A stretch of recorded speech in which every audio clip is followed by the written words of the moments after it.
আজকে চলে এসেছি চিকেনের একটা রেসিপি নিয়ে। তার জন্য খুব ভালো করে পরিষ্কার করে চিকেন ধুয়ে নিয়ে তার মধ্যে হাফ পাতিলেবুর রস দিয়ে দিলাম, ছোট চামচে 2 চামচ লবণ দিয়ে দিলাম, 1 চামচ দিয়ে দিলাম হলুদ গুঁড়ো। সমস্ত মশলা বেটে কিন্তু রেডি করে নিয়েছি। আদা বাটা, শুকনো লঙ্কা বাটা, পেঁয়াজ বাটা, রসুন বাটা আর পেঁয়াজ কুচি।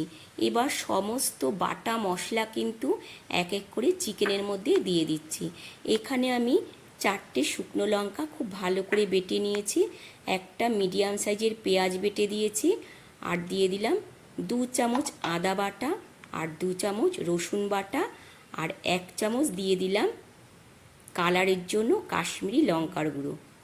এবার খুব ভালো করে সমস্ত মশলা দিয়ে চিকেনটা ম্যারিনেট করে নেব, করে তারপর আধ ঘন্টার মতো ঢাকা দিয়ে রাখবো।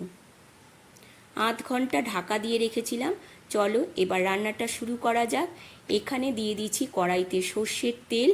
তেল গরম করে নিয়ে 1 টুকরো দারচিনি, 4টে এলাচ দিয়ে তারপর দিয়ে দিলাম 3টে মিডিয়াম সাইজের পেঁয়াজ কুচি, একটা টমেটো কুচি।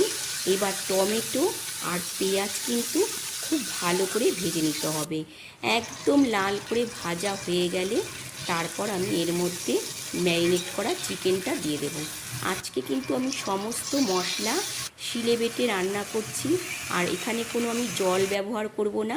মশলার থেকে যেটুকু জল উঠবে সেইটুকু জলেই আজকে একদম রান্নাটা হবে। আমি এখন গ্যাসের ফ্লেমটা কমিয়ে ঢাকা দিয়ে দিয়ে রান্নাটা করে নিলাম। দেখো জল কিন্তু সামান্য একটু বেরিয়েছিল। একদম রেডি হয়ে গেল আজকের রেসিপি চিকেন কষা। কেমন লাগলো বন্ধুরা আজকের এই রান্নাটা? অবশ্যই কিন্তু জানিও, আর ভালো লাগলে একটা লাইক কমেন্ট করে দিও। আবারও তোমাদের সাথে দেখা হবে অন্য একটা রান্নার ভিডিওতে। ততক্ষণের জন্য সবাই ভালো থেকো, সুস্থ থেকো।